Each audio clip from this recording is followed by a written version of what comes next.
안녕하세요. 안녕하세요. 네, 안녕하세요. 오랜만에 페이스북 라이브 방송으로 인사드린 것 같습니다. 저희 세무캐 플러스에서 요즘에 한 달 한 권 그 세미나를 진행하고 있거든요. 근데 그 한 달 한 권 세미나에 참석하고 싶지만 뭐 여러 가지 여건이 안 돼서 못 하시는 분들 좀 있을 것 같아서 저희가 라이브 방송으로 같이 직접 이 방송으로 튜터 선생님을 모시고 같이 세미나를 진행하면 좋겠다 싶어가지고 오늘 김수환 목사님 모셨습니다. 반갑습니다. 안녕하세요. 김승환입니다. 네. 네. 멀리 있는데 불러주셔서 너무 감사해요. 시골에 있다가 너무 답답했는데 또 이렇게 좋은 책을 가지고 이야기할 수 있는 기회가 있어서 너무 기쁜 목사님, 마음으로 달려왔어요. 5일 일로 청주에 내려가신 거예요? 그러니까요. 아이고. 뭐 개인적인 이야기를 하자면 공부를 계속 하다가 보니까 이제 사역에 대한 마음도 있고 나중에 이제 학교라기보다는 이제 교회 현장에서 또 목회를 이어갈 수 있을 가능성이 또 있으니까 또 더 늦기 전에 이제 전임 목회를 또 배워야 되지 않나 싶어서 그걸 겸사겸사 시골로 갔어요. 사실 저희 김수환 목사님이랑 저는 세무캐 아카데미에서 이제 공공신학으로 그렇죠. 인연이 돼가지고 그렇죠. 같이 세미나도 하고 공부도 많이 했었잖아요. 유일하게 공공신학만 주구장창 이야기했던. 그래요. 그러니까 사실은 원래 알던 사이도 아닌데 우리가 공공신학 한번 공부해보자고 페이스북에서 어떻게 알게 돼가지고 목사님이랑 같이 공부도 하고 이렇게 친해지게 된 것 같아요. 나이 차이도 얼마 안 나고. 제가 최형이라고 사실 호칭이 좀 정리하기가 늘 애매한 부분이 있는데 그래도 맞아. 형이니까 저는 최형이라고 부릅니다. 저는 반말이랑 존댓말 섞어가면서 하고요. 네, 저는 오늘도 최형이라고 부르겠습니다. 네, 저는 김 목사님. 네. 네, 이렇게 해서 하고 사실 이게 원래 이게 저희가 이제 카톡으로 이제 한 달 한 권 세미나 라이브를 한번 해보자 이야기를 나누고 그러면 당연히 우리는 이제 우리 전공을 살려서 그렇죠. 이제 좀 정치나 정치신학이나 혹은 뭐 윤리 관련된 걸 하려고 했는데 우리가 책을 다른 걸 선정했어요. 우리 선정한 책이 뭐죠? 오늘의 책은 여성 리더십 논쟁입니다. 네. 네. 이 책으로 저희가 한 달간 공부하는 건데 네, 맞습니다. 일단 바리게이트를 치면은 우리는 이제 여성 신학에 잘 모른다. 그렇죠. 우리는 성경도 잘 모른다. 전문가가 아니에요. 성서학도 아니고 네. 성윤리, 여성신학 예. 잘 모릅니다. 그렇지만 이게 책이 나름 그래도 물론 요즘 그 한창 이슈인 거에 대한 직접적인 미투 운동에 대한 직접적인 어떤 언급이 있는 건 아니지만 그래도 그런 것들의 어떤 그 신학적 근원을 타고 들어가다 보면 우리가 좀 깊이 있게 논의할 내용이 있기 때문에 이걸 선택한 것 같아요, 그렇죠? 사실 이제 교회도 늘 문제가 돼왔던 것 같아요. 교회 안에 성추행, 또 목회자의 성윤리 의식 이걸 어떻게 정리하고 갈 것인가 여러 논의가 있었지만 사실 쉬운 해결책을 찾기는 쉽지 않은 것 같아요. 그런데 이번 기회에 또 미투 운동이 여기저기 각 분야마다 일어나고 있으니까 교회도 한 번쯤은 고민할 때가 되지 않았나. 가령 그런 문제가 발생했을 때 어떻게 더 성경적으로 신학적으로 그 문제들 잘 공론화시키고 해결할 수 있을까 그 단초를 우리가 이 책을 통해서 한번 마련해 보고자 그렇게 좀 선정을 사실 했습니다. 생각해 보면은 그 미투 운동의 어떤 시작도 결국 권위의 문제, 리더의 문제거든. 보통 교사라든가 그렇죠. 어떤 그 관직에 있는 사람들이라든가, 그러니까 약간 계급이라고 좀 그렇지만 아무래도 이제 사회적 지위가 높은 사람이 그렇죠. 낮은 사람에게 이렇게 일방적으로 강압적으로 하는 그 성추행을 많이 문제 삼고 있잖아요. 결국 거기에는 우리 한국 사회에 남성이 여자보다 더 높은 지위에서 그 그렇죠. 지위를 이용해서 악한 행동을 하는 건데 이거는 뭐 교회는 더 심하죠. 그렇죠. 드러나지 않았을 뿐이지 사실 제가 최근에 읽었던 책 요도 관련해서 야수의 송곳니를 뽑다 그 책을 예. 보니까 이 메노나이트 안에서 오래전에 설문조사를 했더라고요. 교회 안에서 뭐 성추행을 당한 적이 있느냐 아니면 그런 걸 뭐 듣거나 본 적이 있느냐. 그런데 한 20에서 30% 정도가 내가 당했다 또는 그것을 목격한 적이 있다. 그러니까 드러나지 않았을 뿐이지 교회 안에서 사실 굉장히 많을 거예요. 너무나 부끄러운 이야기입니다. 그러니까 교회 안에서도 이렇게 여성의 지위라든가 리더십이 그렇죠. 그동안 이렇게 어느 정도 평등하지 못했기 때문에 계속해서 남자 목회자, 남자 리더들이 여성들 그렇게 성추행했던 것들이 이제 아마 엄청 많았을 맞아요. 테고 맞아요. 그거의 어떤 근원적인 뿌리에는 여성의 지위와 리더십에 대한 인정을 못하고 안 했던 억눌렀던 것들이 많이 있었기 때문에 네네. 이것이 사실은 이제 신학적으로나 성경적으로 어떻게 그 근원이 어떻게 되고 실제 성경이 그렇게 말하는지를 추적하는 건 굉장히 중요한 의미라 생각해요. 맞아요. 또 재밌게도 이 책이 그 논쟁 시리즈잖아요. 두 가지 입장. 여성의 어떤 남성과의 동등성을 인정할 것이냐. 아니 여성은 남성보다 하위의 존재다, 더 열등한 존재다라는 어떤 그 성경의 같은 본문을 가지고도 다른 해석이 가능한 두 진영의 학자들이 서로 치열하게 논리와 또 성경의 근거와 또 여러 학문적인 그런 스펙트럼 안에서 다툼을 하다 보니까 읽는 내내 사실 굉장히 흥미로웠어요. 물론 제가 성서신학 전공자는 아니라서 세부적인 논의까지는 좀 잘 이해하지 못한 부분도 있지만 그래도 이렇게 다른 관점으로 성경을 같은 본문을 이해할 수도 있겠구나. 우리가 교회에서 목회자들이 설교를 한다든지 신학교에서 티칭을 할 때 너무 한쪽 입장만 이렇게 제공하는 것은 역시 지금의 이런 어떤 성 문제를 그냥 방관하거나 더 악화시키는 그런 모습이 아닐까라 그런 생각을 좀 해보았어요. 그래서 일단은 우리가 그 한 달 한 권 세미나로 이제 온라인 방송으로 하니까 이거를 이제 한 달간 읽을 텐데. 여러분도 따라오셔야 됩니다. 예, 그래서 이 집에 책이 있으시면은 네. 책 몇 페이지 피스해가지고 같이 좀 네, 읽기도 맞아요. 하고 설명을 간단하게 하면서 하면 좋겠고 다행스럽게도 이게 4장까지 있잖아요. 네, 그러니까 맞습니다. 4명의 학자가 이제 4가지 어떤 비슷하지만 조금 다른 입장을 소개하고 있기 때문에 저희가 한 주에 한 입장씩 소개하면 좋을 것 같아요. 그래서 이제 목사님이랑 저랑 이렇게 번갈아 가면서 1장하고 2장하고 3장하고 우리 4장하고 둘이 이렇게 싸우는 겁니까? 그건 아니고요. 제가 2장 맡았는데 1장 옹호할 수도 있어요. 그러니까 그런 거는 이제 편하게 충실하게 여기서 나오고 있는 논점이라든가 좀 같이 토론해보거나 생각해볼 만한 주제들이 있으면 이야기 꺼내놓고 이야기하면서 하면 좋을 것 같고요. 그래서 한 달 동안 이 책을 한번 좀 재밌을 맛있게 것 같아요. 씹어보면서 이야기하면 좋을 것 같고 이게 단순히 이게 다 이제 전문적인 성수학자들이잖아요. 네네. 그러니까 사실 디테일하게 원어 하나 갖고 막 디베이트하는 게 많거든요. 근데 그건 우리가 뭐 할 게 아닌 것 같고 그것으로 말미암아 나온 그 결과들이라든가 해석학이라든가 오늘날 문화 상황하고 이게 연결해서 이야기하면 더 재밌게 할 수 있을 것 같아요. 맞습니다. 사실 이 책을 저도 쭉 이제 읽어봤는데 굉장히 이제 그 뭐라 그럴까요? 신학의 어떤 흥미? 재미를 유발할 수 있는 충분한 가치가 있는 책이다. 여성을 이렇게도 볼 수 있구나. 남성과의 관계성을 이렇게 설정할 수도 있겠구나. 그런 거에서 굉장히 유익했던 책이고 또 저자들이 우리가 물론 국내에는 많이 소개되지 않은 부분도 있지만 이 분야에 있어서는 굉장한 분들이에요. 네, 성경 본문이라든지 여성 신학 안에서는 굉장한 분들이기 때문에 또 우리 또 국내 또 신학학의 발전에 있어서도 저는 이 시간이 큰 기여를 할 것이라고 생각을 합니다. 그 저는 좋았던 게 만약에 이 4명의 학자들이 단순히 성경 신학자로서 봐봐 성경이 이렇게 얘기하잖아 그러니까 이렇게 해야 돼 라고만 얘기했으면 설득력이 떨어졌을 것 같은데 이 사람들이 나름대로 그래도 고민을 해서 성경이 이렇게 하고 있는데 교회 역사는 이렇게 얘기하고 있고 오늘날 문화는 이런데 이걸 어떻게 연결할지를 그래도 고민을 하는 흔적이 보여요. 그건 바로 해석학을 했다는 거거든. 그러니까 단순히 그냥 무식하게 맞아요. 그냥 성경이 얘기했으니까 이렇게 따라야 돼 이렇게만 하면은 사실 이게 설득력이 떨어지잖아요. 우리 한국 교회와 한국 신학의 약점이 사실 이거거든요. 이 교회와 이 어떤 신학의 그 어떤 연결고리가 좀 많이 느슨해요. 성경의 가르침을 당연히 주장하는 게 옳은 이거지만 그것을 이해하는 과정에 있어서 여러 해석학적 논의들이라든지 다른 학문들과의 관계라든지 교회의 전통이라든지 개인의 경험이라든지 잘 얼버무리면서 그것을 교회 현장에 딱 던져내야 되는데 그냥 하나님 말씀이야 라고 선포해버리면 성도들 입장에서는 뭐 어떻게 할 수가 없잖아요.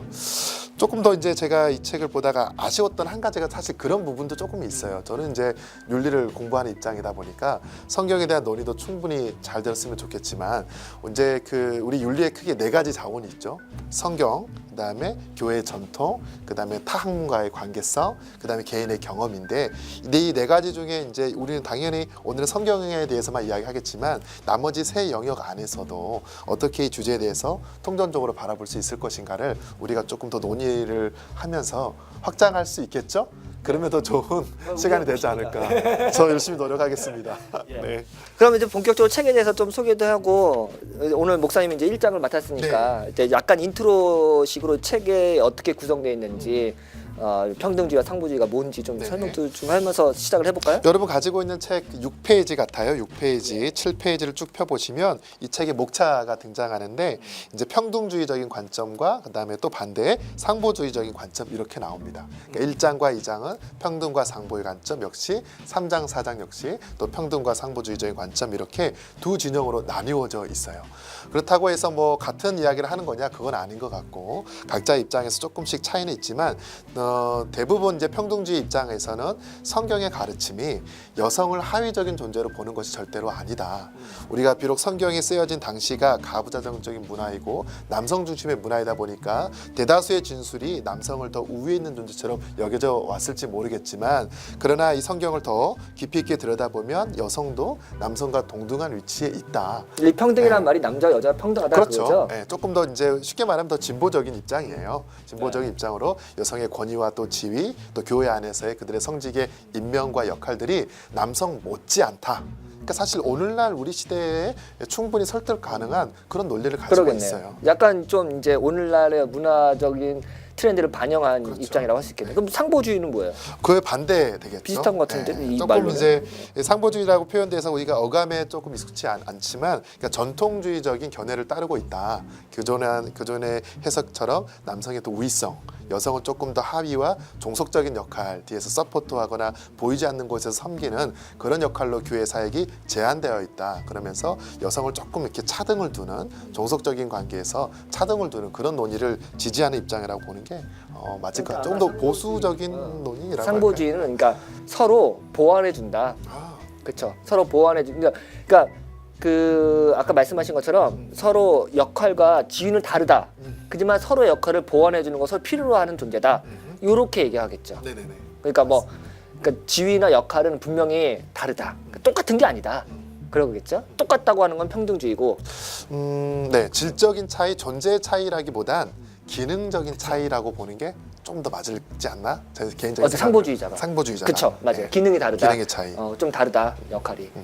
맞습니다. 그쵸? 서로 보완해 주는 거다 이렇게 하는 거겠죠. 예, 그런 입장에서 이제 오늘 1장의 내용을 좀 쭉 이렇게 소개를 해주면 좋을 것 같아요. 네, 이 배경에 대해서 조금 우리 채영이 이야기를 해주시겠어요? 이 책에 나오는 그 아, 과정에. 그 제가 책을 보니까 이미 우리나라도 사실은 이런 뭐 여성 안수 문제라든가 교단 내에서 그런 이슈들이 매번 있었거든요. 그러니까 한두 번 있었던 문제도 아니고 교단 내에서도 계속 총회를 통해서 이제 그렇죠. 안건이 올해 넘어갈까 싶다가 좌절되면 또 다음 회기 때 되고 막 이런 역사가 있었기 때문에 그 사전에 그 또 교단의 역사가 있잖아요. 여성 안수의 문제가 뭐 감리교나 우리나라도 통합 측에 반반인 것 같아요. 그러겠죠. 반반 성직을 임명하는 교단과 그렇지 그쵸. 않는 교단. 네. 근데 미국에서도 아마 이제 이런 여성의 리더십에 관련된 논쟁이 아마 교회 안에서라든가 교단에서 굉장히 많이 있었던 것 같고, 제가 여기 책 보니까 역사적으로는 이제 1984년도에 여성과 성경에 관한 복음주의 학회라는 그런 학회가 열렸는데 거기서 이제 평등주의를 지지하는 입장이 이제 형성됐었나 봐요. 그런데 이거에 또 이제 대응하는 걸로 1987년도에 성경적 남성성과 여성성에 관한 협의회가 만들어졌어. 그 모든 진영 싸움이네요, 진짜. 맞아요. 근데 거기서는 이제 성경적인 남성성이라고 하는 말이 또 네. 약간 그 성경적인 포인트가 남성성. 있죠. 성경은 바로 그래도 남자의 어떤 권위를 인정하고 있어. 약간 그런 뉘앙스죠. 네. 그래가지고 또 이게 이제 형성이 되면서 거기서 막 관련된 책도 나오고 뭐 문건도 나오고 학자들이 지지하는 거. 그래서 아마 진영이 좀 이렇게 갈려져 있는 것 같아요. 그래서 이 책에 보니까 그 두 학회에서 나왔던 문건들이라든가 거기 지지했던 학자들의 인용이 많이 나와요. 그러니까 이제 이런 그 협회가 만들어지고 학회가 만들어지고 책이 막 출간되니까 아마 전문적인 성사학자들이 이 문제에 대해서 한번 고민해보자. 깊이 있게 토론해보자라고 해서 아마 이 책이 기획된 것 같고, 이 책이 이제 두 번의 이제 개정 작업을 통해서 좀 더 업데이트도 되고 더 충분히 논의가 학문적으로 나온 것 같아요. 그래서 이게 전문 신약 학자들이 성경 본문 주석하면서 서로 상대방에 있는 진영에 있는 것도 좀 존중해주고, 그러면서 그럼에도 불구하고 이게 자기의 주장을 개진하고 이런 것들이 사실 그런 부분이 좀 부러워요. 그쵸. 국내 신학의 풍토를 잘 아시겠지만 사실 다른 진영과 같이 만나서 신학적인 학문적인 토론을 한다? 거의 싸움이죠. 사실은 이 스펙트럼 논쟁이 미국이니까 가능하다는 얘기도 많이 나와. 맞아요. 그래서 이게 참 우리가 좀 배우고 싶은 그런 모델이에요. 정말 신학자들이 자기의 어떤 논지를 가지고 정말 오픈된 공간 안에서 같이 존중하되 서로 차이를 인정하되 논의할 수 있다면 이게 한국 신학의 발전 또 교회 발전에 얼마나 큰 기여를 하겠어요. 사실 그러니까 장신대와의 총신대와의 네. 거리도 멀지만 그렇죠. 장신대와 감신대의 거리는 얼마나 멀겠어. 그렇죠. 그러니까 같은 장로교안에도 거리가 멀지만 교단이 다른 다를 경우. 뭐 침례교나 감리교 또 뭐 엄청 먼 거거든. 근데 그런 학자들과 서로 예의를 갖춰가면서 토론할 수 있다는 것 자체가 사실 부러운 부분이고, 이런 걸 더 좀 그런 태도도 배우는 것 같아요. 배우고 싶어요, 정말로. 자, 이 책의 이제 주요 그럼 논지가 뭐냐? 여러분 가지고 계신다면 29페이지를 좀 펴보시면 이 특히 평등주의자와 또 전통주의, 상보주의자들이 어떤 논지를 가지고 이야기를 하는지, 논점을 가지고 이야기하는 크게 네 가지가 나옵니다. 과연 첫 번째는 성경은 남녀 관계를 계층 구조로 보고 있나? 남자는 위에, 여자는 아래. 정말 그런 논지를 인정하는 것이 과연 성경의 가르침인가? 이게 첫 번째 이제 논쟁이고요. 두 번째는 성경에서는 여성들의 리더십을 어떻게 인정하고 있나? 과연 여성들이 정말 어떤 장로라든지 감독이라든지 어떤 직임을 가지고 자신들의 사역을 잘 할 수 있는 그런 분위기였는지 두 번째에 대해서 이야기를 하고 있고요.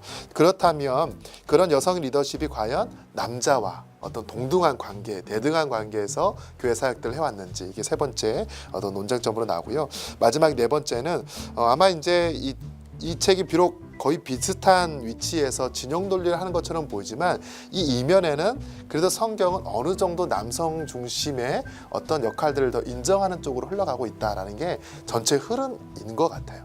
그래서 과연 그렇다면 성경 안에서 여성들이 자신의 목소리와 또 역할을 하지 못한 그 배경에는 어떠한 성경의 본문들과 가르침이 있는가? 그게 마지막 네 번째의 어떤 논쟁점으로 이 책의 논지들이 쭉 흘러간다고 볼 수 있겠습니다. 네.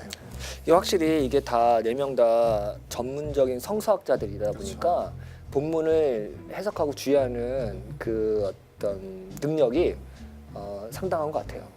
우리가 모르는. 맞아요. 저도 이제 이 책 보면서 우리 이제 신학교 때 성서학 수업 듣잖아요. 이런 주제로 수업을 들었던 적이 있나? 생각하니까 기억이 떠오르지가 않아요. 물론 이제 뭐 구약학 개론이라든지 신약학 개론이라든지 그럴 때 잠깐 여성의 주제를 뭐 다룰 수 있겠지만 이게 조금 더 깊이 있게끔 이런 여성이라든지 성 역할에 대해서 그런 수업이 지금 열리고 있나? 이게 좀 우리가 좀 있던 시대 흐름에 좀 많이 뒤처져 가는 부분이 있어요. 그리고 아마 많은 분들이 그 여성과 관련된 성경 본문이 특정 본문 몇 군데 있을 거 아니에요. 논쟁적인. 근데 그런 부분의 어떤 주석을 찾아보면은 네.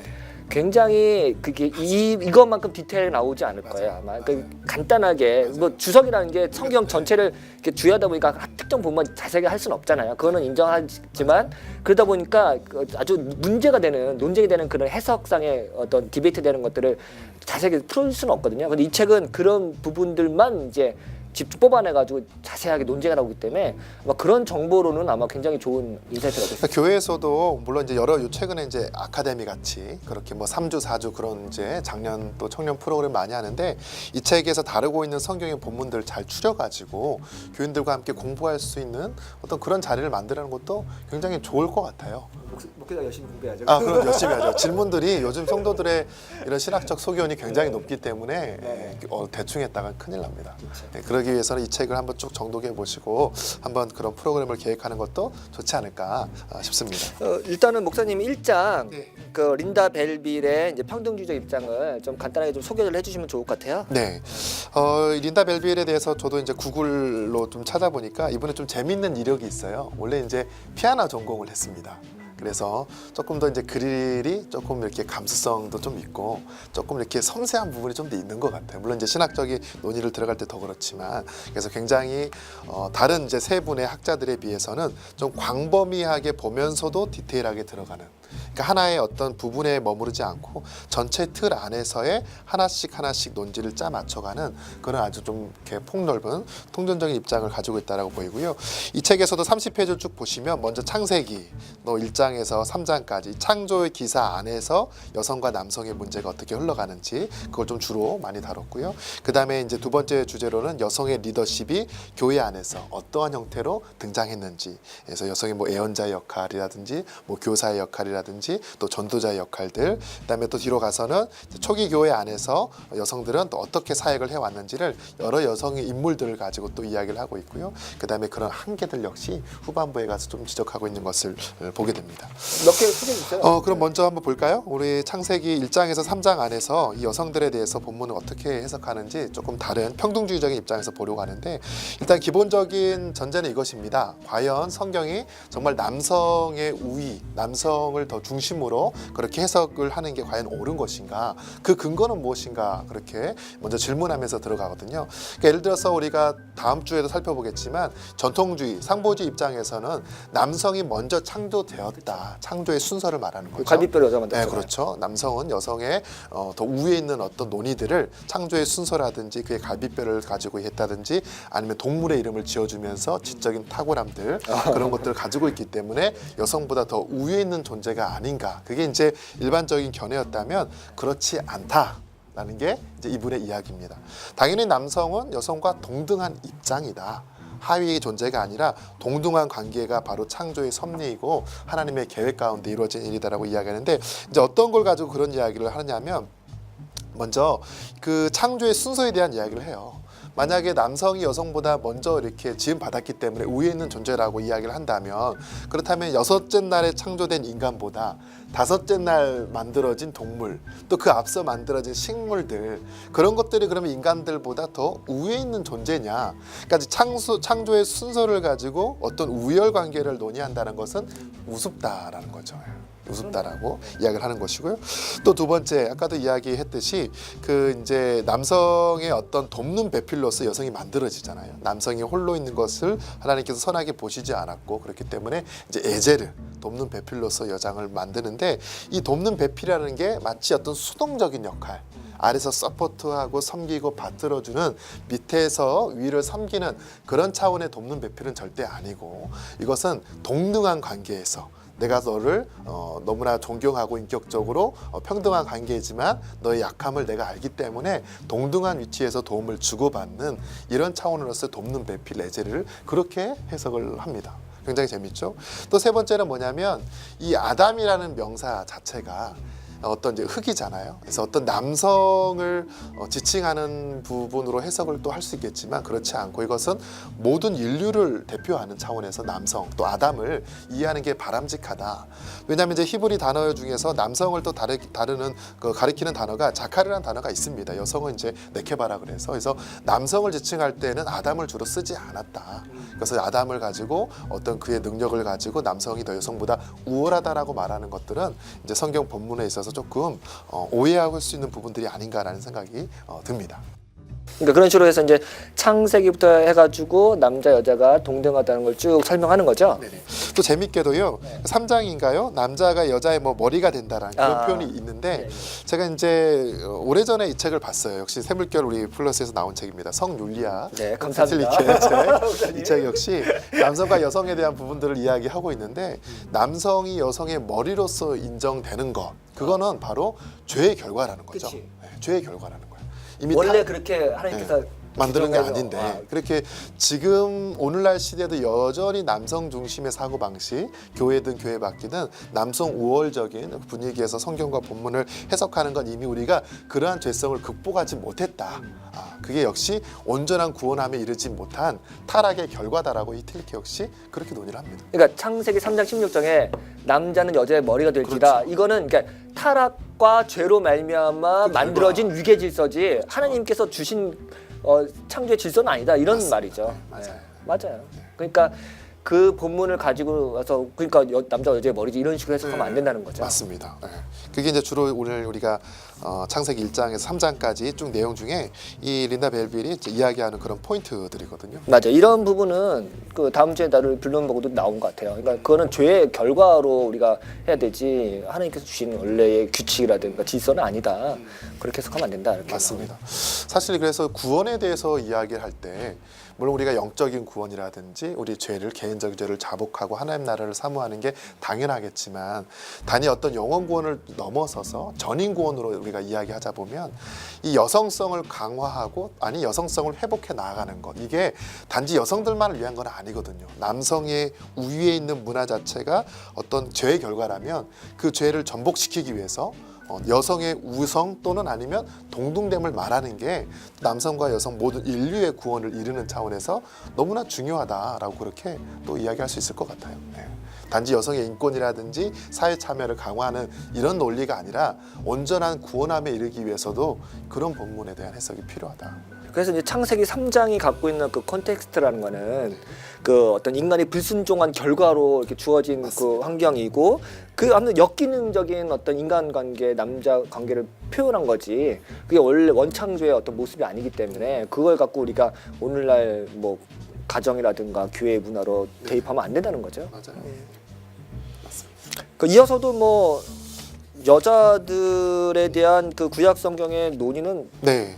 참 좋은 게 많아요. 44페이지부터 내가 보시면 읽어보니까. 이제 린다 벨빌이 그렇다면 성경 안에서 여성들이 어떤 리더십을 가지고 또 살아왔는지를 이제 몇 가지 이야기하는 부분들이 있어요. 44페이지면 크게 이제 여성 애언자들 역할 많이 있죠. 그다음에 교사로서의 모습들, 그다음에 복음 전도자들의 모습들. 그래서 뭐 굳이 인물들을 언급하자면 뭐 미리암이라든지, 그다음에 또 사사로서 어떤 드보라의 모습들, 그다음에 시장으로 가보면 여자 선지자로서 안나라든지 빌립의 4명의 딸, 사도행전 이제 21장에 나오는데 여성의 어떤 예언자들, 그다음에 선지자들 역할로서 구약이든 신약이든 항상 그런 역할들을 해왔다라고 저자는 그렇게 이야기를 합니다. 그리고 이제 초대교회 당시에서도 여성들의 역할이 정말 지대했잖아요. 물론 12 제자 그룹에는 들어가지 못한다 할지라도 70인의 제자라든지 다른 사도들의 호칭 안에 여성들이 들어와 있던 흔적들이 있거든요. 물론 이제 그게 이제 과연 특히 이제 유니아에 대한 어떤 그런 그 명칭에 대한 해석을 가지고 이게 자세히 여성이다, 나오더라고요. 여성이다, 남성이다. 그 당시 고대 문헌 안에서 그 유니아라는 이름이 어떻게 이제 쓰여졌는지 쭉 이렇게 너무 디테일하게 이야기를 하더라고요. 그래서 뭐 문서 하나 하나 가지고 해석하고 막.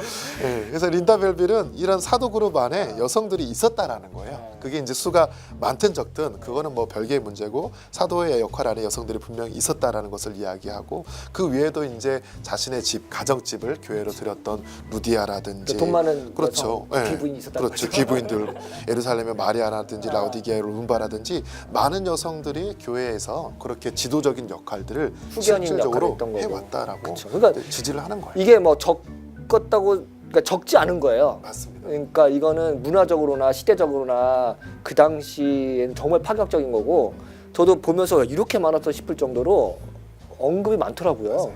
그러니까 이거는 상당히 지금의 시각으로 봐도 그렇고 그 당시엔 더 충격적인 거고 여성의 언급이라든가 여성이 지도자적인 역할을 했던 그 사례들은 이 뭐 물론 그것만 찾아서 막 이렇게 막 속에서 그렇게 느껴질지도 모르지만 봐도 저는 굉장히 맞아요. 놀랐어요.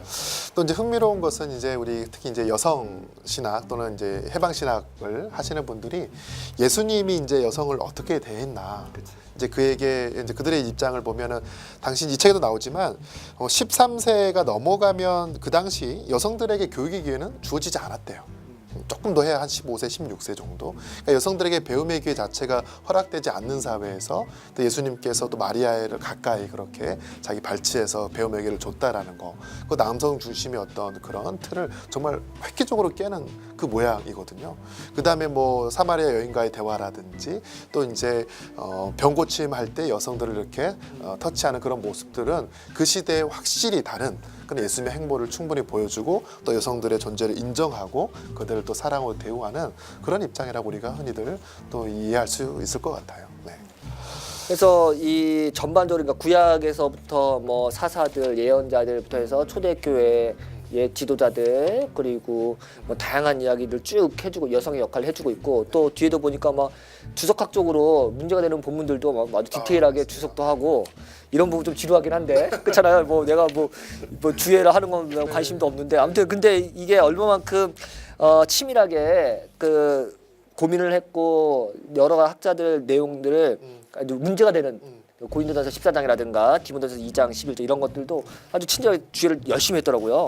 그러니까 보면서 또 재밌었던 거는 이제 바울도 이야기하잖아요. 늙은 여인들에게 젊은 이제 여인들을 가르칠 거에 대해서 이야기를 하는데 이제 여성들의 가르침과 예언 활동이 교회에서 허용이 되었다면 그게 이제 남성과는 이제 동떨어져서 여성 그룹 안에서만 있었던 것일까?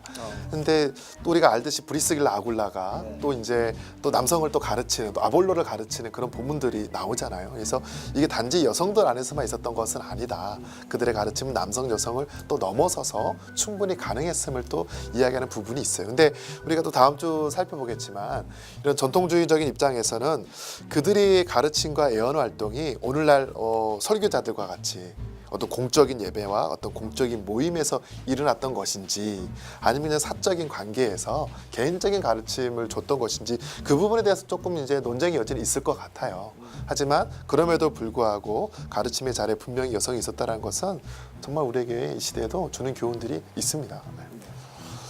뭐 김 목사님 이거 중간에 보니까 네. 무슨 뭐 전치사 이 하나 갖고 막 논쟁한 것도 나오고 뭐 진짜 사실 저도 야 이거 거기까지는 보면서 야 진짜 이해를 잘 못한 부분도 있어요. 약간 이제 전문가 아우라 확 나오더라고. 네. 나 이만큼 열심히 연구했다. 네. 그래서 좀 맞아요. 놀랐고. 조금 중간 저도 넘어간 부분들이 그래서 그 부분이 진짜 제가 있습니다. 보기에는 이 네 명의 학자들이 전부 다 비슷한데 굉장히 이 주석적 연구 치밀하게 한 것 같아요. 네네. 그 나름대로의 이제 전문성이 있어서 사실은 이제 목회자뿐만 아니라 그 신약학 전공하는 교수님들이나 아니면 그렇죠. 공부하는 학생들도 굉장히 그렇죠. 이렇게 주의하는구나. 그 이렇게 문서들을 활용하는 것도 도움도 되는 부분이고 저 같은 논문을 경우는 쓸 때도 이렇게 써야 될 것 같아요. 그러니까. 신약학 성성하시는 분들은 권위는 거기서 나오잖아. 네. 원문을 분해하는 거에서 그렇죠. 우리는 넘어가지만 네, 그래서 이게 비록 책으로 논쟁집 책으로 나왔지만 우리 성서학하시는 분들에게도 논문은 이렇게 가야 돼라는 어떤 좋은 샘플을 제공해 주는 것 같아요. 어떤 주제 요즘에 이제 성서학도 이슈를 다루잖아요. 윤리적인 이슈 여러 가지 다룰 때 그걸 성서 안에서 풀어낼 때 하나의 샘플과 모델이 될 만한 그런 부분이 아닌가까지 저도 생각을 좀 해봤습니다. 네. 저는 이제 그 벨빌의 글 읽으면서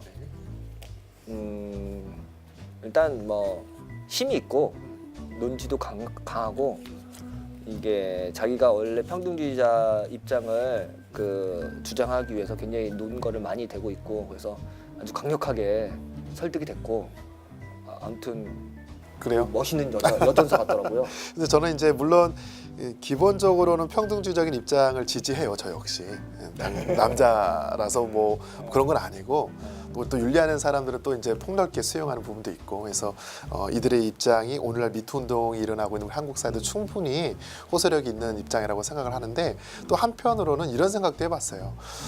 이런 관점을 가지는 게 그런 성경의 본문의 해석의 결과인 건지 아니면 기본적으로 평등주의적인 관점을 갖고 있다 보니까 성경을 그렇게 또 해석하려고 하는 건지 어떤 부분에서 그런 생각을 했냐면 이제 고린도전서 14장 여러분 책 97페이지인데요. 그 14장에 보면 이제 교회에서 여성들은 잠잠하라 이런 부분 나오지 않습니까? 그래서 이 본문을 가지고 또 남성 우월적인 어떤 그런 교회 분위기를 만드는 우리가 많이 인용하고 하는데 이 벨빌은 거기를 어떻게 재밌게 해석하냐면 당시에 이제 여성들에게 배움의 기회가 허락되지 않다 보니까 교회 안에서 예배라든지 어떤 가르침의 자리에서 여성들이 너무 이렇게 소란하게 이렇게 질문해가면서 저기요 저는 이렇게 생각하는데요 그게 무엇입니까 이렇게 좀 이렇게 소란을 일으켜가면서 막 가르침과 교배를 들었다라는 거예요. 그러다 보니까 그렇게 하지 말고 좀 교회에서 좀 잠잠해라 그런 차원에서 이 고린도서 14장을 이해해야 된다라고 그렇게 평등주의적인 입장에서 해석을 하더라고요. 그래서 한편으로는 이제 동의가 되는데 너무 자기의 관점을 좀 이렇게 강하게 주장하다 보니까 조금 이렇게 엮어서 그렇게 간 게 아닌가 그런 인상을 또한 이제 받았어요. 또 두 번째 뭐냐면 또 디모데전서 2장 여러분 11절 이렇게 보면 여자들은 순종함으로 배워라 그런 것들도 보면 배움의 기회를 주긴 주는 거예요. 이건 굉장히 평등주의적인 입장이죠. 배움의 기회를 주긴 주지만 당시 남성의 어떤 그런 권위 구조 안에서 순종함으로 자신들의 어떤 위치와 또 신분을 충분히 인정하면서 그러면서 배워라라고 어느 정도의 그 양보한 듯한 입장들 역시 나오는 부분에 대해서 좀 흥미롭게 읽었던 것 같아요. 그러니까 저는 이제 그런 생각이 드는 거죠. 이 성경이라는 게 2000년 전 문서인데 거기서 뭐 엄청 대단한 여권 신장이라든가 여성 해방에 대한 메시지를 막 다 뽑아낼 수 있어 이렇게 하는 것 자체가 조금 오만한 거고 성경의 어떤 문맥과 메시지 자체를 왜곡할 수 있는 여지가 충분히 있거든요. 그렇게 해버리면 그럼에도 불구하고 성경 자체가 갖고 있는 파격성 있잖아요. 진짜. 그 당시의 문화에서는 상상조차 할 수 없었던 강력한 어떤 여성 해방적인 메시지가 그 당대의 문맥에서는 있다는 거죠. 제가 오래전에 그 로드니 스탁 기독교의 발흥이라는 책을 이제 읽다 보니까 그 이제 또 사회학자잖아요. 종교 사회학자인데 1세기 당시 초대교회 당시 로마 제국 상황 안에서 여성의 이제 지위와 입장이 어떠했는지를 쭉 이야기하는 부분이 있어요. 근데 인상 깊었던 거는 그 당시에 그 남녀의 성비를 이야기하는데 약 140대 100이래요. 남성이 그만큼 압도적으로 많은 거예요. 그러니까 자연적인 성비는 많이 차이가 나봤자 뭐 105대 100, 110대 100 그 이상을 넘어가지 않은데 이 로덴스탁이 하는 말이 뭐냐면 이것은 인위적으로 성비를 조정하지 않는 이상 나올 수 없는 수치다. 그러니까 이런 거죠. 여자아이가 태어나면 그냥 유기하고 또 방치하고 버리는 거예요. 실질적으로 거기 어떤 사례가 소개되냐면 이게 한 로마 군인이 이제 전쟁터에 이제 갈 때 아내한테 그런 편지를 남겨요. 여보 혹시 아이가 태어났는데 딸아이가 태어나면 숲속에 갖다 버려. 이렇게 이야기하고 그게 이제 어떤 건물 안에서 하수구에서 수많은 아이들의 뼈가 발견되는데 아마 대다수 여자 아이들의 그런 뼈가 아닐까. 그러니까 당시 지금처럼 의료 기술이 발전된 상황도 아닌데 그런 낙태라든지 그런 어떤 의료 행위를 통해서 성비를 조정한다는 것은 그 사회가 얼마나 남성 중심적인 사회였나 그것을 알 수 있는 거고 또 흥미로운 건 뭐냐면 교회 밖 사회에서 이 여자아이들이 결혼하는 연령이 한 12세, 13세 굉장히 조언이거든요. 그러니까 아이 낳다가 숨지는 경우가 많았어요. 또 낙태하는 과정에서도 숨지는 경우가 많았지만 교회 안에서는 그래도 한 20세 가까이 그렇게 돼서 결혼도 하고 출산도 하면서 조금은 더 나은 어떤 여성의 지위를 누렸고 그러다 보니까 신앙의 교육이라든지 건강한 인격체로서 사회생활을 하는 거 있어서 교회 안과 밖에서 그런 여성들의 모습들이 훨씬 더 자연스러웠다라고 그 책에서 확인할 수 있어요. 그렇죠. 이게 성경에도 가정윤리라든가 가정에서 남편의 역할, 아내의 역할, 자녀의 역할 이런 거에 대한 나름대로 어떤 도덕 규칙이 있고 또 교회 안에서 그 직분자를 세울 때의 어떤 도덕적인 규범 같은 게 있잖아요. 그렇죠. 그게 아마 그 당시의 사회에서도 굉장히 굉장한 메시지예요. 가정윤리로서 역할을 했기 때문에 그런 부분은 아마 여성에 대한 물론 뭐 성경 자체도 어느 정도 한계가 있을지 모르지만 그럼에도 그 지금 말씀하신 그 당대 문화 배경에서 보면은 상당한 여성에 대한 보호가 있었을 거예요. 사실 그 바울도 그 가정윤리에서 남성이 여성을 사랑할 것을 예수님의 교회를 사랑하는 것처럼 하라고 이야기하는데 그 로마 제국 당시의 사랑, 특히 성관계는요 남성과 여성의 성관계는 그렇게 고귀한 성관계 아니에요. 미셸 푸코의 이제 성의 역사 1, 2, 3권 쭉 이렇게 읽어보면 최고의 사랑은 남성과 남성의 사랑이잖아요. 그러니까 돈이 있고 힘 있는 로마의 어떤 시민권자들이 자기의 어떤 후견자 격으로 미소년들을 하나씩 두거든요. 그러면서 그렇게 성관계를 하는 것을 최고의 사랑으로 봤고 근데 재밌는 거는 그런 성관계가 언제 끝나냐 그런 아이들이 수염이 자랐을 때 그 미소년으로서의 그런 모습을 상실했을 때는 그런 후견이 관계가 이제 끝난다라고 이야기를 했고 그 다음에는 이제 주인과 종의 성관계 그 다음에 비로소 세 번째가 남자와 여자 그러니까 부부간의 성관계가 그만큼 이상적인 성으로 비춰지지 않았다는 거예요. 그런 사회에서 여성을 사랑하라, 아내를 사랑하라는 메시지가 정말 지금이야 당연한 것처럼 들리겠지만 그 시대는 굉장한 윤리적인 메시지였다. 그렇게 볼 수 있을 것 같아요. 네.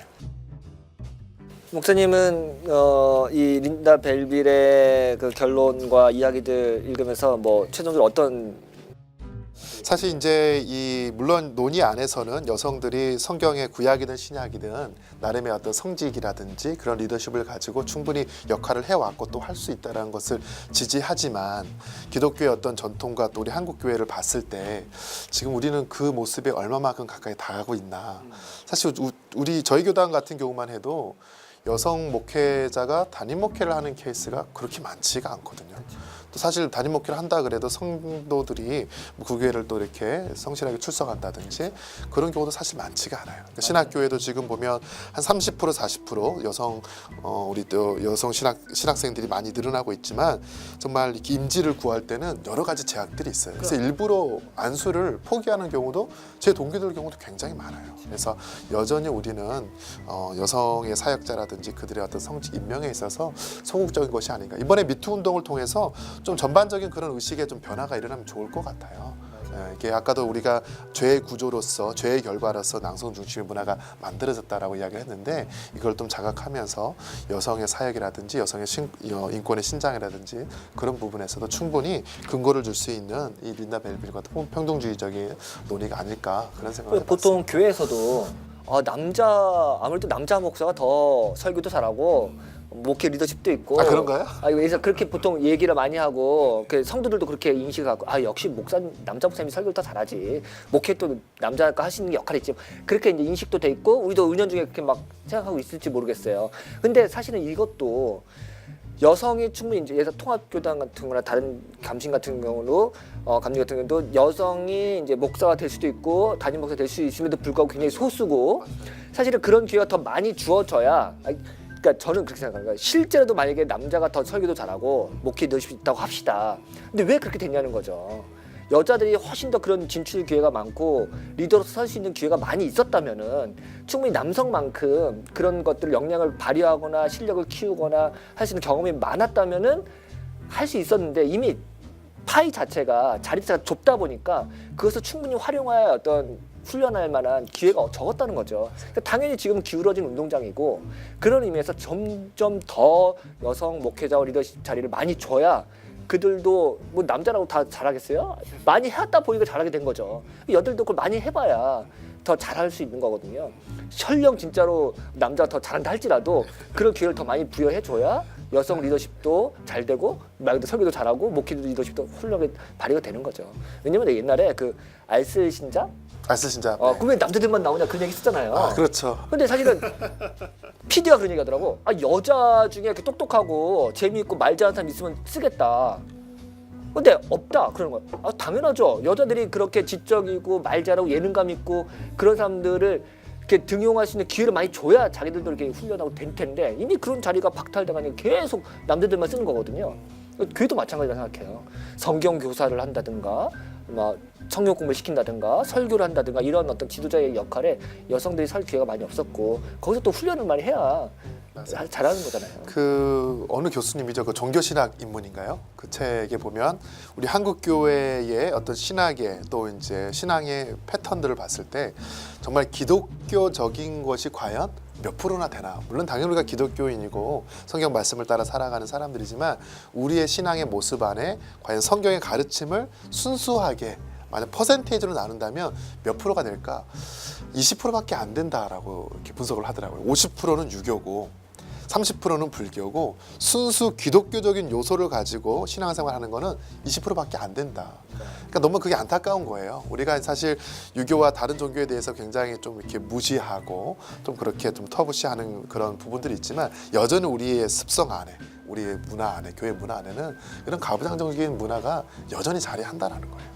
어쩌면은 저는 이 린다 벨빌의 글 읽으면서 야 이렇게 기독교가 파격적인 종교였어라고 오늘날 사람들이 더 놀랄 것 같아요. 읽으면은 야 이거는 뭐 2000년 전에 쓰여진 문서가 신약 성경이 이 정도 파격적이었으면 뭐 지금 한국 교회는 진짜 이건 완전히 무슨 정근대도 아니고 이거는 뭐 전 뭐 미개인 같은 양 완전 진짜 집단 자체가 너무 이제 그동안 세월이 흐르면서 그만큼 그 가부장제에 쩔어가지고 완전히 이거는 회복 불가능할 정도로 너무나 불공평한 사회라는 거를 이 성경을 통해서 배우는 것 같아요. 그래서 이게 너무 충격적이었고 그런 부분에서는 물론 이제 우리가 이 저자들이 많아요. 성서학자들이니까 저자들한테 부탁할 건 아니지만 만약에 조금 더 가능하다면 이제 기독교 역사 안에서라든지 또한 정말 교회의 어떤 목회 리더십을 오늘날 안에서 그렇게 활발하게 할 수 하고 있는 분들을 조금 더 예화로 이렇게 더 서술이 가능하면 정말 설득력 있게 오늘날 우리에게 메시지 줄 것 같아요. 초기 교회 공동체가 굉장히 운동성이 강한 예수 정신이 강한 정말 어쩜 혁명 공동체였는데 이게 점점 더 제도화되고 구조화되고 인스티튜션으로 바뀌면서 거기에는 이제 지도자가 생기고 또 그러면서 위계 질서가 생기고 그러면서 국교회가 되고 하는 과정에서 이게 완전 화석화돼가지고 이제 점점 더 남성 중심으로 이제 아마 역사가 흘러갔을 것 같아요. 그렇다면은 이제 우리 한국 교회는 다시 예수 정신으로 돌아가고 예수님께서 만들었던 초기 공동체 이것도 뭐 환타지일 수 있지만 그럼에도 불구하고 말씀으로 다시 돌아가면은 이 초기 교회가 얼마만큼 남녀 평등에 대한 어떤 이상을 그래도 갖고 있었는지를 돌아가는 맞아요. 그 출발점이 이런 성서 해석 같아요. 그래서 목회자들이 이런 책을 또 읽고 설교 자리에서도 이런 본문을 가지고 또 접근을 해주면 이렇게도 볼 수 있겠구나. 성도들이 인식할 때 성경만큼만 해라. 그렇죠. 네, 조금씩의 변화가 가능하지 않을까. 우리가 또 다다음 주에 또 다시 이제 평등주의 입장을 더 볼 텐데 우리가 이런 논의가 이제 출발점이니까 또 한번 계속해서 살펴보면 좋겠고요. 그다음에 아마 다음 주는 이제 여기와 반대되는 입장에서 우리가 책을 볼 거죠. 네, 그래서 아니다. 성경은 이제 그런 여성의 동등됨을 이야기하는 책이 아니고 오히려 반대로 남성의 우위성을 더 인정해주는 책이다라는 어떤 그런 입장들을 또 대비적으로 살펴본다면 충분히 재미있게 계속 이 책을 읽어낼 수 있지 않을까 그런 생각이 더 듭니다. 마지막으로 아까 잠깐 언급해 주셨는데 그 야수의 송곳니를 뽑다. 네. 그거 좀만 얘기해 주세요. 이게 사실은 이게 굉장히 지금 한국 사회에 지금 미투 운동이 종교계로 지금 와야 되는지 간당간당하잖아요. 그렇죠. 얼마나 지금 숨죽이고 좀 몸살이 군 사람이 얼마나 많겠어. 혹은 또 좀 긴장하시는 분들. 진짜 긴장되지. 이거는 엄청난 사건인데. 근데 이제 미국에서 이미 지금 제가 그 책을 이제 보게 된 이유는 저는 석사 논문을 존 하워드 요더를 가지고 썼잖아요. 그래서 석사 논문을 거의 마무리하는 시점에 국내에 요더의 그 성추행 딱 기사가 떴어요. 그리고 논문을 손을 놨어요. 한 2주를 못 쓰겠더라고요. 내가 이 사람의 논문을 과연 쓰고 또 아이들과 또 성도들에게 가르칠 수 있을까. 한 2주 동안 정말 멘붕이 왔어요. 그래서 이제 그의 신학에 한계가 있구나를 다시 보고 이제 결론 부분에서 인간론이라든지 죄론 부분에 대해서 보완점이 필요하다 그렇게. 그러니까 그때까지만 해도 이야기했는데 이렇게 심각한지 몰랐어. 나도. 몰랐어요. 그냥 네. 단순하게 성추문 하나 했구나 이렇게 알았거든. 네, 몰랐어요. 그게 아니었나 보죠. 근데 2015년도에 이제 야수의 송곳니를 뽑다 그 책이 이제 원서가 나왔고 지금 3년 만에 2월달 지난달에 이제 이 책이 번역돼서 나왔어요. 김복희 대표가 번역을 했는데 사실 충격이에요. 저도 그 책을 읽으면서 굉장히 충격입니다. 그 책도 이제 전반부 후반부가 나뉘어서 전반부는 요도의 성추행 과정에서 어떤 일이 있었는지 또 피해자들이 그 문제를 해결하기 위해서 그 학교 단계 뭐 총장이라든지 그 교회 어떤 리더들에게 편지를 막 주고받으면서 내가 이런 일을 당했어요, 이런 일이 있었어요, 막 그런 자료들을 서로 쭉 수집하는 과정, 피해 여성들이. 그래서 그걸 가지고 학교와 또 교회가 어떻게 논의했는지 과정, 요도는 어떻게 자신을 변호하면서 방어했는지 그런 과정들이 전반부에 쭉 나와요. 그리고 후반부에는 이런 문제가 발생했을 때 우리가 이제 교회 안에서 이런 걸 어떻게 해결해야 될까, 피해자의 목소리, 또 관계자의 목소리, 또 신학자의 목소리를 좀 이야기하면서 단지 그냥 피해를 밝히고 들추어내는 것을 끝나는 것이 아니라 이런 문제가 충분히 있을 수 있으니까 교회는 이런 프로세스를 가지고 접근을 하면서 풀어가야 됩니다라고 쭉 이야기하는 부분이 굉장히 인사이트가 있었어요.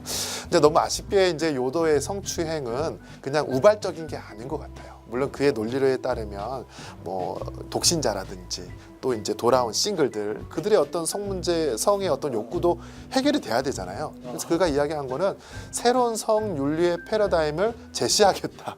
그런 논리를 가지고 자기의 어떤 그런 여성의 추행과 행위들을 프로젝트성으로 이야기하면서 변호를 해요. 끝까지 그 변호를 놓지 않아요. 물론 이제 제3자라 볼 때는 정말 다른 평가들 이건 미친 짓이다. 대놓고 말을 하거든요. 넌 미쳤다. 이건 미친 짓이다. 그래도 끝까지 이제 자기 입장을 변호했고, 아쉬운 것은 우리가 잘 아는 사람들 중에 요도의 영향을 많이 받았던 신학자들조차도 그런 요도의 추행을 익히 알고 있으면서도 그의 어떤 신학의 탁월함이라든지 목회 역량이라든지 이걸 가지고 그를 끝까지 변호를 해요. 이게 그래서 그런 게 너무나 안타까웠어요. 너무 나라가 얘기가 아닌 아니에요. 거죠. 네. 우리나라 우리도 마찬가지잖아요. 그래서 이제 그런 문제가 발생했을 때 이제 여러 이제 사람들이 대안책을 이야기하는데 정신과 닥터였던 것 같아요. 그 사람이 이걸 공론화시킬 필요가 있다. 그리고 필요하다면 관계 당국끼리 이야기를 해서 사법 절차를 밟도록 해야 되고, 이 피해자들을 위한 예배가 필요하고 예배의 설교 메시지와 기도에서 그 가해자들의 죄성을 고발하고 피해자들의 아픔을 품어줄 수 있는 그런 메시지와 기도가 필요하다. 그리고 시편의 말씀들도 함께 묵상하는 것 역시 중요하고, 교회가 치유의 공동체로서 이게 이 회복이 1-2년 만에 일어나지 않아요. 최소 3년, 길게는 특히 10년. 더 공동체성을 강조하는 메론라이트인데 맞아요. 최소한 10년 정도 끝까지 이렇게 품고 갈 수 있는 그런 프로세스를 단계적으로 밟아갈 때야만 이제 이게 가능하지 않을까. 그 책에서 그런 이야기를 하더라고요. 맞아요. 이게 그래서 진짜 우리의 가까운 교회 얘기고 우리의 얘기일 수도 있고, 지금 아마 교회는 시한폭탄을 안고 있는 걸 수도 있어요. 그래서 정말 철저하게 회개해야 될 때가 있고 자신을 돌아봐야 할 때 시기가 온 것 같고, 한국 교회의 비판의 목소리와 자성의 목소리도 굉장히 많은데 이 부분 역시 너무 민감하고 예민하고 수치스러운 부분이라서 쉽게 드러내지도 못할 테고 특히 더 교회 안에 여성 자매들은 더 그렇겠죠. 일반 사회에 뭐 용기 있는 여성들이 잘 미투 운동에 참여했지만 교회 안에서 여성은 더 수동적이잖아요. 더 수치스러워서 못할 텐데 이런 부분이 정말 어떻게 진행될지 지켜봐야 될 것 같고 저희도 어떤 방식으로 준비를 해야 될 시기라고 생각을 해요. 아무튼 오늘 네. 첫 시간인데 또 우리 린다 벨빌의 입장을 가지고 또 평등주의에 대한 이야기 쭉 해봤고요. 여러분 계속 다음 주도 기대해 주세요. 다음 주도 네. 채영이 네. 또 준비를 해주실 겁니다. 네. 상보주의 입장. 뭐 간단하게 뭐 예고라도 뭐. 예, 뭐 재밌어요. 블룸버그는 그 제가 소개를 하겠지만 그 상보주의적 입장이라고 하지만 막 철저하게 전통적 입장은 아니고 굉장히 융통성이 있고 굉장히 유연하더라고요. 그래서 훨씬 더 여러분들이 상보주의적 입장, 전통적인 입장이지만 충분히 공감 가능한 그 서술을 했기 때문에 뭐 이렇게 여러분들이 생각하기에 뭐 강력하거나 센 그런 건 아니에요. 그렇기 때문에 오히려 더 우리가 충분히 귀 기울일 만한 논의가 있다고 생각합니다. 그래요. 우리 그러면 다음 주 수요일 날? 네, 오늘 감사합니다. 네, 첫 시간이라 좀 많이 네. 긴장했는데 너무 잘하셨어요. 또 잘 또 이끌어 주셔가지고 오늘 뭐 저희 책도 소개해 주시고 저 세무결 직원 아닙니다. 대장간 책도 소개해 주시고 뭐 골고루 잘하셨어요. 네. 감사합니다. 그러면 감사합니다. 또 댓글로 같이 이야기도 나누고 또 다음 주 기대하도록 하겠습니다. 감사합니다. 안녕히 계세요. 감사합니다.